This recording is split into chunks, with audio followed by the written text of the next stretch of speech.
네, 오늘 정치에 대한 궁금증 풀어드리는 시간입니다. 오늘의 정치온 차재원 부산카톨릭대 특임교수 배종찬 인사이트K 연구소장과 함께 짚어보겠습니다. 어서 오십시오. 안녕하세요. 예, 안녕하세요. 안녕하십니까? 네, 윤석열 대통령 지지율이 갤럽 조사에서 21%로 취임 후 최저치를 기록했습니다. 두 분께서는 그 원인을 어디서 찾고 계시고 또 앞으로의 전망은 어떻게 보고 계세요? 일단은 뭐 지금 대통령의 지지율이 지금 취임 이후에 최저치를 기록했다는 이야기는 그만큼 민심의 평가가 상당히 냉혹하고 엄혹한 것이 아닐까 생각이 듭니다. 예. 그 이유 중에 하나는 뭐 이번에 지난 30일이었죠. 그러니까 예. 22대 국회 임기가 처음 시작되는 날 국민의힘이 당선자 그러니까 워크숍을 했잖아요. 예. 그 자리에서 대통령이 참석을 해서 만면의 웃음을 가득 띠고 지난주 금요일 조사하고 갤럽 조사는 화수목 조사던데요?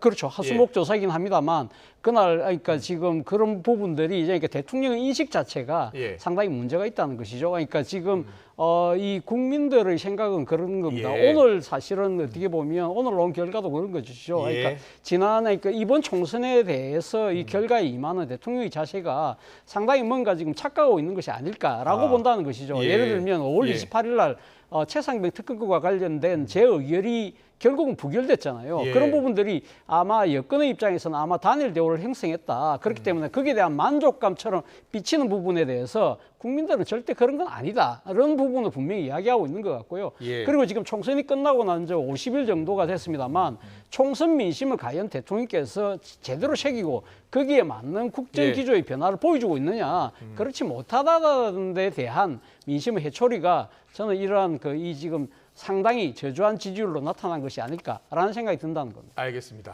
자, 배종찬 소장님께서는 뭐 여론조사 분석을 오래 하셨기 때문에 가장 큰 이유가 어디에 있는 것으로 보고 계세요? 뭐 가장 큰 이유는 총선 여파가 일단 크다고 봐야 될 거고요. 윤석열 대통령의 핵심 지지 기반이 대륙주입니다. 대구 경북 그리고 60대 주부층인데 이들이 이제 이전처럼 이탈을 했다고도 금방 복귀가 되지 않는 거죠. 아, 그렇군요. 그만큼 회복이 더딜 수밖에 없는 것이 총선의 충격파 이후에 이른바 이제 대구 경북도 그렇고 PK 지역도 그렇고 이전 같으면 이제 위기감에 따른 결집을 합니다만 이제는 그 위기감을 이제 차단시키는 또 회복하는데 돌아가는 것을 정지시키는 그게 뭐냐면 바로 이제 특김이거든요. 바로 이제 최상병 특검법과 그리고 이제 김건희 여사 특검법이니까 이것들이 이제 더 간망하게 만들고 있는 거죠. 이른바 대구 경북과 부산 울산 경남에서는 와그라노 현상. 제가 전에도 말씀드렸지만 윤석열 대통령을 임기 2년까지는 총선 직전까지는 계속 좀 흔들려도 굳세게 지지를 해왔는데 그게 이제는 관망하면서 지켜보겠다. 그러니까 웬만한 이슈에는 이제 움직이지 않는 그런 현상 때문에 갤럽 조사 같은 이제 전화 면접 조사는 20%대 그리고 자동응답 조사는 30%대의 이런 행보 현상이 이 박스권 현상이 길어질 수 있다고 봐야 되겠죠. 그렇군요. 그런데 여론조사 기관에서 근무한 경험이 있으시니까요. 그런데 갤럽 조사는 21%, 리얼미터 조사는 30%대예요. 어떤 차이가 있는 거예요? 가장 큰 것은 이제 전화 면접 조사와 자동응답 조사의 응답의 차이는 무응답의 차이가 있습니다. 그러니까 조금 더 우리가 이제 흔히들 이야기 쉽게 설명드리기 위해서는 그래도 자동응답 조사는 정치에 대한 관심도가 높은 사람들이 그나마 이게 여론조사에 응답하기가 쉽지 않은데 적극성을 띠고 응답하는 것이기 때문에 대통령에 대한 지지층에 대한 응답도 비교적 전화 면접 조사보다는 높게 나오는 것이고요. 그렇군요. 전화 면접 조사는 오히려 잘하고 있다 또는 잘못하고 있다보다는 뭐 평가를 유보하는 무응답층의 비율이 더 높다고 봐야 되겠죠. 그렇군요. 이 관련해서 최근 나온 여론조사와 관련해서 홍준표 대구시장이 과거에 자기 자신과 관련된 여론조사가 잘못 나온 적이 있다라고 하면서 여론조사 응답률이 몇 퍼센트 이하로 나오면 공표하지 말아야 한다는 주장을 폈어요. 그 주장에 대해서는 어떤 생각이세요? 동의하지는 않습니다. 물론 그것은 이제 홍준표 시장의 정치적 해석에 따른 발언이기 때문에 다분히 뭐 정치적 의미를 가지고 발언을 했겠죠. 예. 하지만 이전에도 말씀드렸습니다만 일부에서는 미국에서는 응답률이 25% 미만인 경우에는 언론에 발표하지 않는다 이런 이야기인데 그런 미국에서의 규칙과 조항이나 예. 법률은 없습니다. 다른 예. 건데. 예. 그리고 이제 일각에서는 몇 % 미만이 되면 발표하지 말자고 하는데 네. 그럴 수가 없는 것은 예. 예. 응답률이라고 하는 것은 조사가 끝난 이후의 결과값일 뿐이지 예. 또 응답률이 높다고 해서 조사의 신뢰도가 매우 높다. 그렇군요. 응답률이 낮다고 해서 이 조사는 믿을 수 없다라고 단정 지을 수 없기 때문에 이건 중앙선거여론조사 심의위원회의 관련 내용에 대한 설명이기도 했습니다. 그렇군요. 그래서 예. 다분히 여론조사에 대한 결과에 대한 민감한 반응이 있는 것은 이해가 되나 네. 정치적인 발언에 대해서 동의할 수는 없습니다. 알겠습니다. 차주영 교수님. 네. 앞으로의 전망도 중요하고요. 앞으로 어떻게 네. 해야 또 윤 대통령 입장에서는 지지율을 올려야 하는지 어떻게 제언해주고 싶으십니까? 일단 뭐 제가 윤 대통령 입장에서는 앞서도 제가 말씀드렸습니다만 국민의힘의 의원들의 단일 대우로에서 나타난 당심을 볼 것이 아니라 저는 예. 민심을 봐야 된다는 생각이 듭니다. 아무래도 지금 이게 총선에서 그러니까 국민들이 지금 이 현 정권에 대한 심판의 결과가 이번 총선의 결과라고 한다면 예. 거기에서 나타난 민심을 적극적으로 수용할 필요가 있는 것이 아닐까 하는 생각이 듭니다.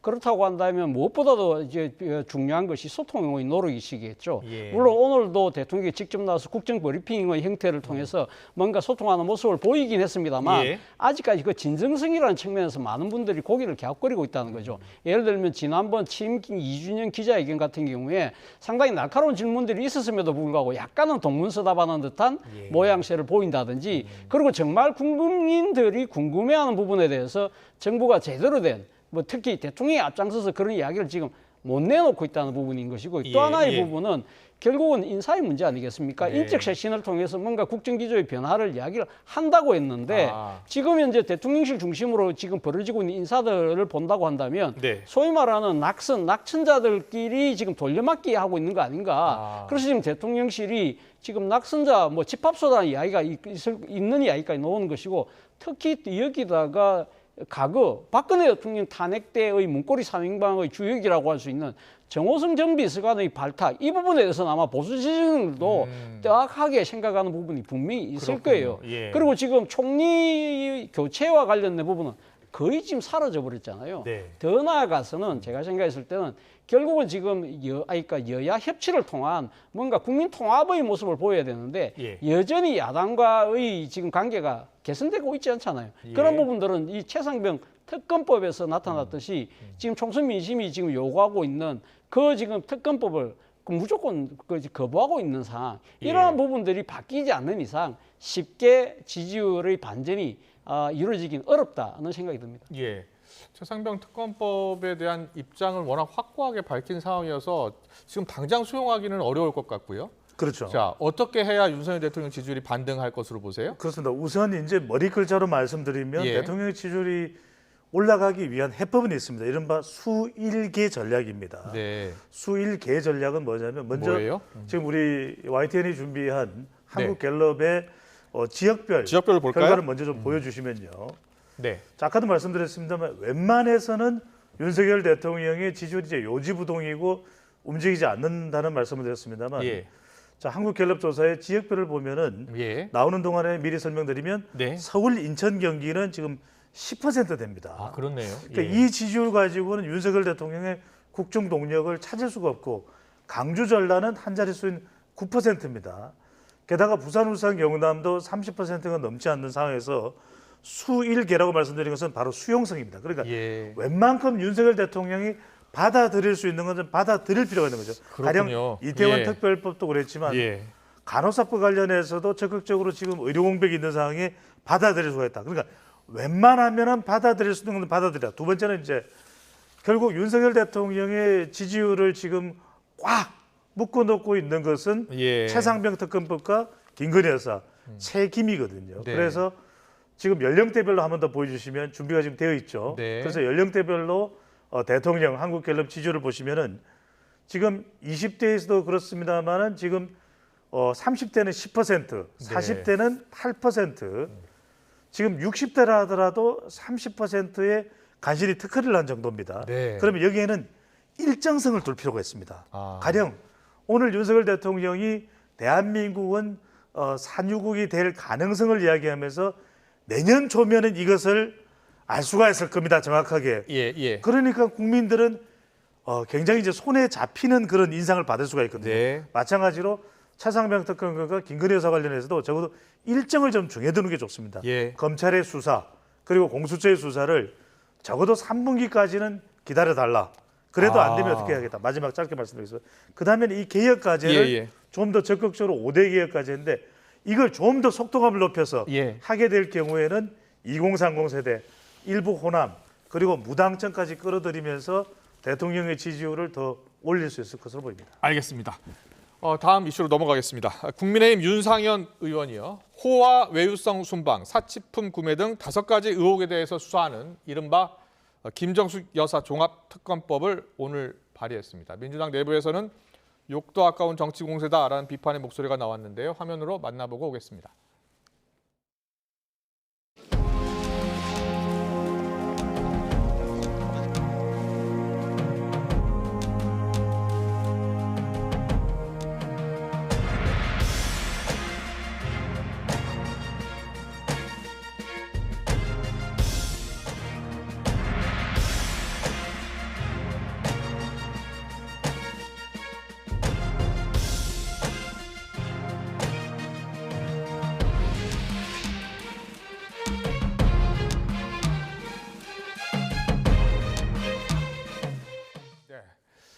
윤상현 의원이 김정수 종합특검법을 발의했습니다. 골자는 호화 외유성 순방이다, 사치품 구매다 이런 의혹들을 제기했는데요.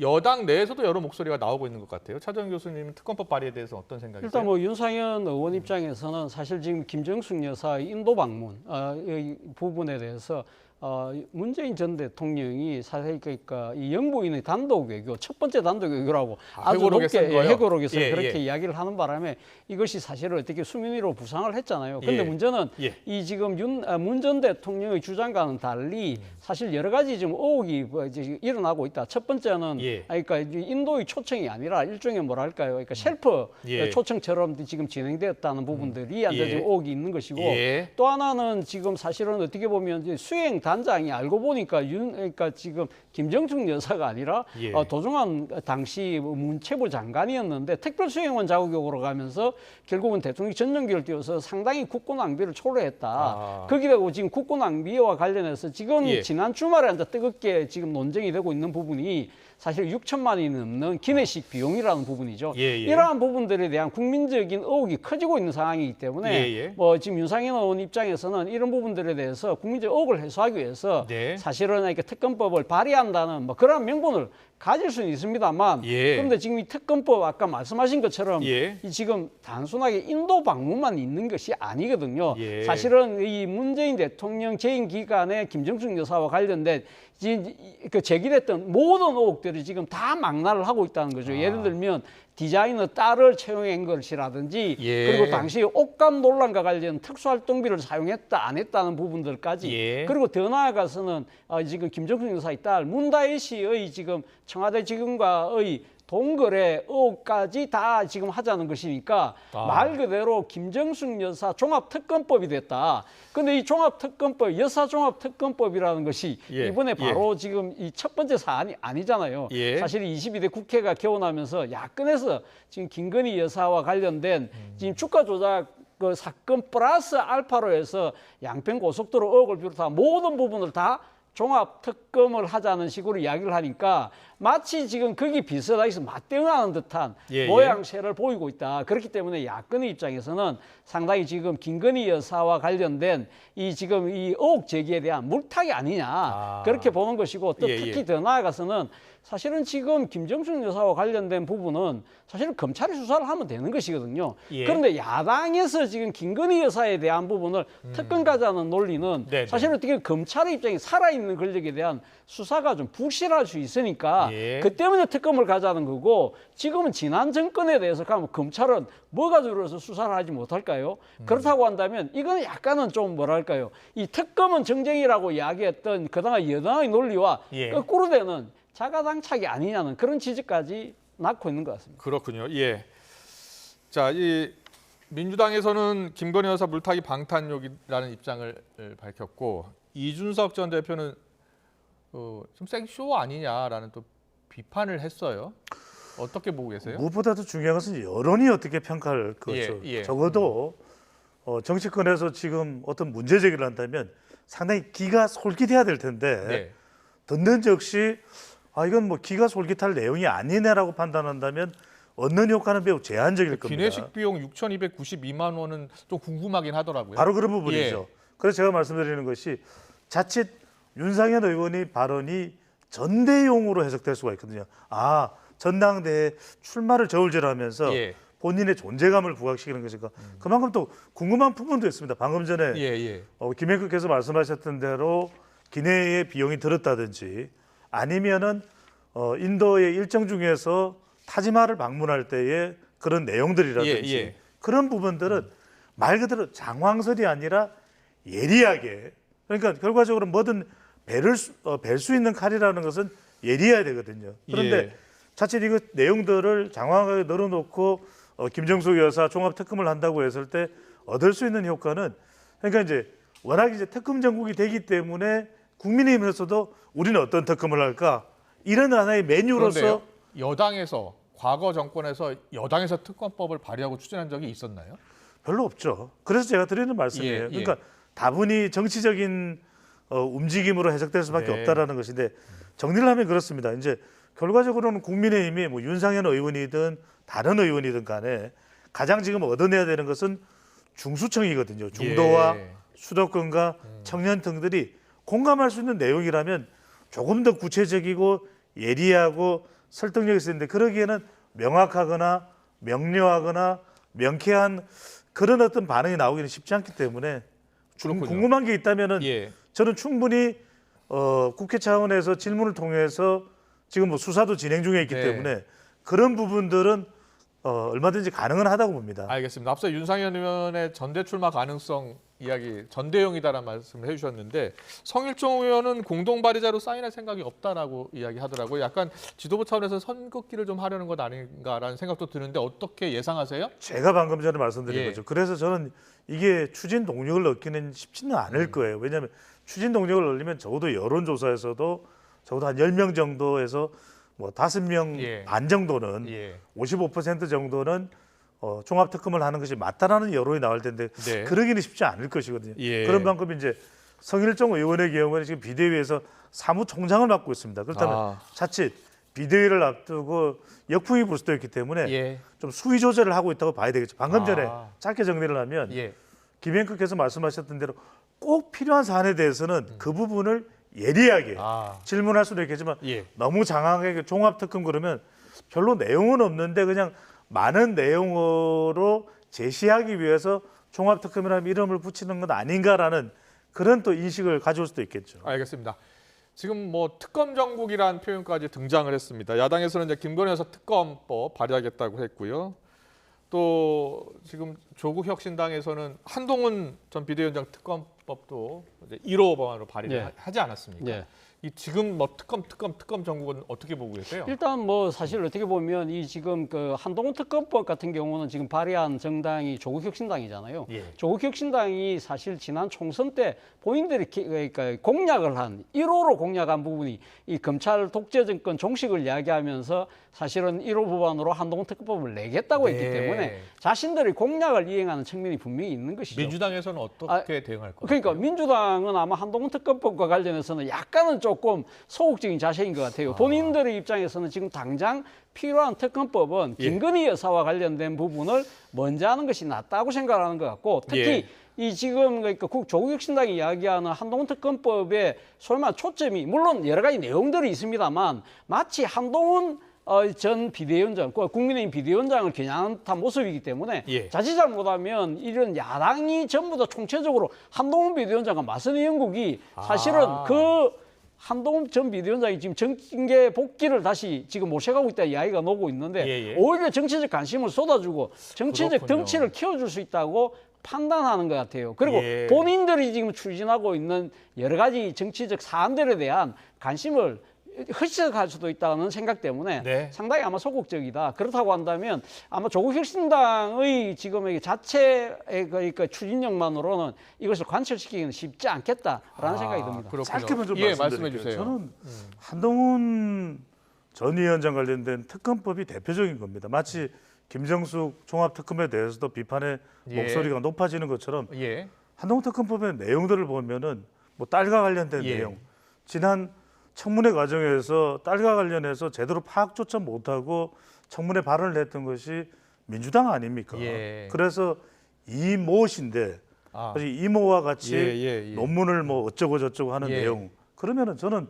한동훈 전 위원장과 관련된 내용도 분명히 합리성 그리고 구체성 그리고 또 공감성이 있는 그런 내용들이 있다면 그렇군요. 그런 예. 내용에 대해서는 한동훈 전 위원장이 아니라 누구라도 특검법이 아니라 특검법 이전에 국회에서 살펴야 될 일이 있으면 예. 살펴야 되겠죠. 상임위원회가 되든 그런데 이 부분은 전혀 공감을 저는 일반적으로 얻기는 매우 어렵다. 예. 정치적으로 공세를 하는 차원에서 조국 대표를 지지하는 사람들 또는 조국혁신당을 지지하는 청에서는 가능한 일일지 몰라도 예. 아까도 말씀드렸지 예. 결과적으로는 중도층에서는 역풍이 올 수도 있는 사안 아니겠습니까? 그래서 네.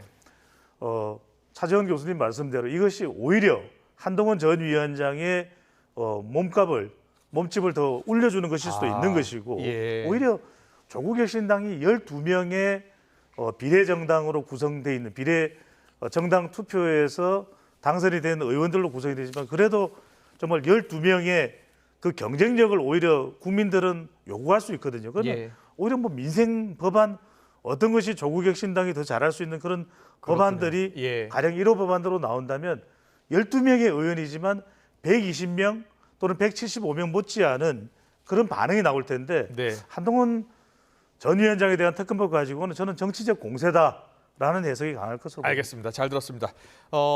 22대 국회 이제 개원한 지 얼마 안 됐는데요. 야당 일부 의원들이 윤 대통령 축하난 이 수령 거부를 하면서 정치권의 공방으로 이어지고 있습니다. 영상으로 만나보고 오겠습니다.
잘못한 것들 굉장히 합리적이고 또 깔끔하게 지적하고 거기에 대해서 심판하면 되는 것이지 마치 윤석열 정부를 심판하고자 하는 것이 조국 대표의 사적 복수처럼 보일 필요가 전혀 없거든요. 대통령이 세금으로 국회의원들이 난을 보낸 것을 사적인 것이라고 볼 수는 없죠. 그 대통령의 어떤 공적인 행위고 또 난을 거부하는 것도 국회의원, 헌법기관의 국회의원들의 공적인 행위죠.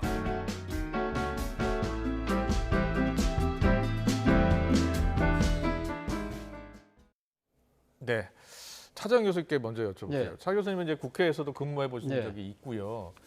이 축하난은 이제 보통 뭐 대통령이 보내기도 하고, 근데 이렇게 거부한 경우를 혹시 보신 적 있어요? 거의 본 적이 없는 것 같습니다. 예. 그러니까 그동안 한국 정치가 상당히 이거 대립과 갈등이 심했지만 사실은 이런 그러니까 축하난 자체를 예. 거부하는 형태가 사실 이번에는 저는 사실 처음 보는 장면이거든요. 아, 그래요? 예. 그만큼 대한민국의 정치가 삭막하다. 예. 늘 넘어서 예. 이제는 저 대립과 갈등 자체가 정말 깊고 정말 넓어졌구나라는 우려를 그러니까 지금 이 감출 수가 없는 상황인데요. 사실 어떻게 보면 나는 죄가 없죠. 나는 죄가 없는데 사실 지금 그러니까 이 난을 보낸 사람이 윤석열 대통령이잖아요. 대통령 개인 자격으로 보냈을까요? 저는 그렇게 보지 않습니다. 행정부 수반으로서 그러니까 지금 입법부의 각 개별 헌법기관인 국회의원들이 임기를 시작하기 때문에 행정부 수장으로서의 뭐랄까요? 그러니까 입법부와의 협력, 뭐 대화, 뭐 그런 차원에서 상생의 정치를 위한 그러한 메시지로 보냈다는 것이고 이러한 부분들은 지금 어제 오늘의 이야기가 아니고 상당히 오랫동안 지금 대한민국의 한 정치적 관행으로 지금 있었다는 것이죠. 그렇기 때문에 이러한 부분들을 지금 뭐 대통령의 정치적 행태에 대해서 불만은 많을 수 있죠. 뭐 이번에도 이야기했듯이 뭐 최상병 그러니까 특별법의 거부라든지 이런 식으로 민심의 역주행에 대해서 상당히 그러니까 질타는 할 수 있지만 이런 지금 그러니까 대통령의 난을 자체를 이렇게 거부하는 행태 자체가 자칫 잘못하면 이것이 지지층만 바라보는 정치가 아닐까라는 또 이런 상황을 그러니까 지금 자아낼 수 있다는 것이고요. 그런 측면에서 본다고 한다면 이번에 지금 조국 혁신당에서 거부하신 분들이 많은데 조국 혁신당 의원 중에 박은정 의원 같은 경우는 좋다. 난이 무슨 죄가 있느냐. 나는 잘 키우겠다. 잘 키워서 윤 대통령이 퇴임하실 때 내가 돌려주겠다. 그렇게 하면서 뭐라고 이야기를 했냐면 본인 생각에는 윤 대통령의 대통령으로서의 업무의 밀접성과 사실 난을 보낸 행위가 자칫 잘못하면 이해 충돌의 소지가 있기 때문에 이런 관행은 바꿨으면 좋겠다는 이야기를 했거든요. 그런 이야기를 다 같이 했더라고 하면 어땠을까라는 아쉬움이 납니다. 그렇군요. 백윤찬 소장님은 이 난, 대통령의 축하난 이 공방을 어떻게 보세요? 받아야죠. 난망하다. 난망 시대냐, 수난 시대냐, 대난 시대냐. 그러니까 저는 이걸 떠나서 국회의원들에게 이런 것을 원하는 게 지지층들이 원하는 게 과연 이것일까라는 생각이 들어요. 왜냐하면 천하람 의원이 공사구분을 이야기했듯이 받을 건 그냥 축하의 의미로 받고 그리고 의정활동을 하면서 윤석열 대통령에 대해서 비판할 일 있으면 비판하고 또 국회의원으로서 해야 될 직분에 충실해서 밤을 새고 일할 때는 일을 하고 국민들을 위해서 그게 국민들을 원하는 거지. 난 하나하나 따지면서 윤석열 대통령에 대해서 반대 의사를 표명하고 이런 걸 원하지는 않거든요. 저는 적어도 이런 일로 소홀하지 마라. 정말 할 일을 잘하는 국회의원들의 모습을 보고 싶습니다. 알겠습니다. 잘 들었습니다. 최근 MBS 여론조사 하나 짚고 갈게요. 목요일 발표된 거였는데요. 이재명 대표의 임기가 올해 이제 8월로 다가오는데 이재명 대표의 연임을 놓고 여론조사를 했습니다. 그리고 한동훈 전 비대위원장 전당대 출마 관련 여론조사도 했고요. 잠깐 보여주세요. 이재명 대표의 연임 적절성을 물었는데 부적절하다 49%, 적절하다 39% 나왔고요. 한동훈 전 비대위원장 전당대 출마도 물어봤습니다. 적절하다 37, 부적절하다 47 나왔습니다.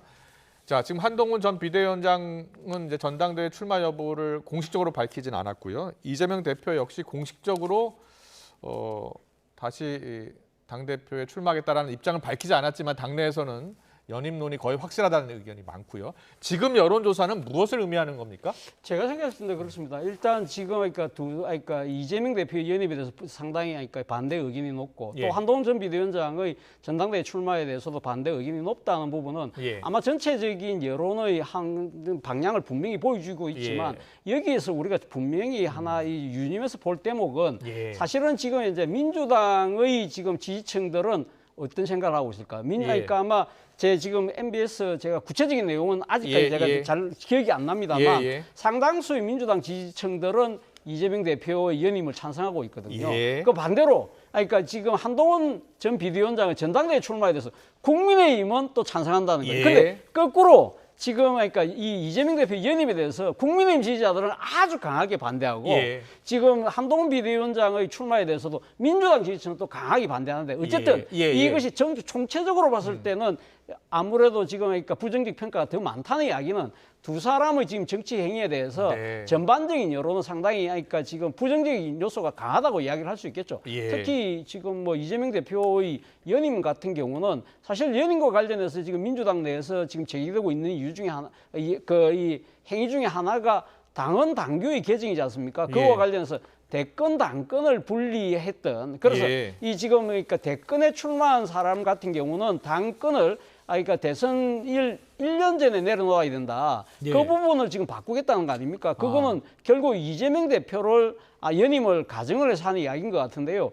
만약에 지금 이재명 대표가 연임할 경우에는 2016년 3월 달, 그러니까 대선 1년 전이 2016년 3월 달 물러나야 되거든요. 문제는 예. 그렇게 물러날 경우에는 2026년 아니, 6월 달 3개월 뒤에 바로 지방선거가 있다는 것이죠. 네. 그럴 경우에는 그럼 어떻게 하느냐 그런 부분이 있는 것이고 또 한편으로 지금 한동훈 전 비대위원장 같은 경우도 마찬가지입니다. 한동훈 비대위원장 같은 경우는 사실은 뭐 국민들이 왜 이렇게 반대를 하느냐 사실은 어쨌든 간에 그러니까 여당의 총선 참패에 이렇게 지휘부로서의 책임을 져야 된다. 네. 그런 부분이 있는 것이고 그리고 예. 지난 총선 때 한동훈 전 비대위원장이 자신의 정치적인 콘텐츠를 제대로 못 보여줬잖아요. 그렇다고 한다면 이 짧은 시간 동안 자신의 국정 철학, 비전, 시대 정신 같은 걸 과연 제대로 보여줄 수 있을까에 대한 예. 의구심도 작용을 하기 때문에 네. 부정 여론이 많은 것 같습니다. 자, 표소장님 어떻게 분석하고 계신가요? 저는 뭐 다른 것보다는 민심 무서운 줄 알아라. 뭐 선거 결과가 어떻게 되었든 예. 또는 지지율이 어떻게 되었든 정말 중요한 건 민심이다. 방금 전에 보여드렸던 예. 지금 설명 짧게 하겠습니다만 설명 도중에 이재명 대표의 연임 또 예. 한동훈 전 위원장의 전대 출마 여부 그래프를 한 번씩 더 보여주시면 좋을 것 예. 같은데 부적절하다가 49%가 높은데 네. 49%로 더 높은데 예. 지난 총선에서 민주당이 완승을 했던 충청에서도 연임이 부적절하다가 더 높습니다. 예. 그리고 중도청에서도 연임이 부적절하다가 더 높아요. 예. 그리고 한동훈 전 위원장의 경우에도 전당대회 출마 관련해서 TK 지역에서도 부적절하다가 더 높습니다. 그렇군요. 그리고 예. 중도에서도 부적절하다가 더 높습니다. 그러니까 저는 강성 지지층 예. 또 지지율이 더 높은 지지층들의 목소리에만 귀 기울이지 말고 다 내려놓을 때 다시 채울 수 있다. 그렇군요. 과연 내가 가야 되는 길이 민생이라는 것이 어디에 기준점을 둬야 되는지 그것을 되새길 때 더 큰 정치인, 더 큰 꿈을 이룰 수 있는 정치인이 되지 않을까라는 생각이 듭니다. 네, 알겠습니다. 오늘 정치권 이슈는 여기까지 듣겠습니다. 지금까지 배종찬 인사이트K 연구소장 차재원 부산카톨릭대 특임교수와 함께했습니다. 잘 들었습니다. 고맙습니다. 감사합니다.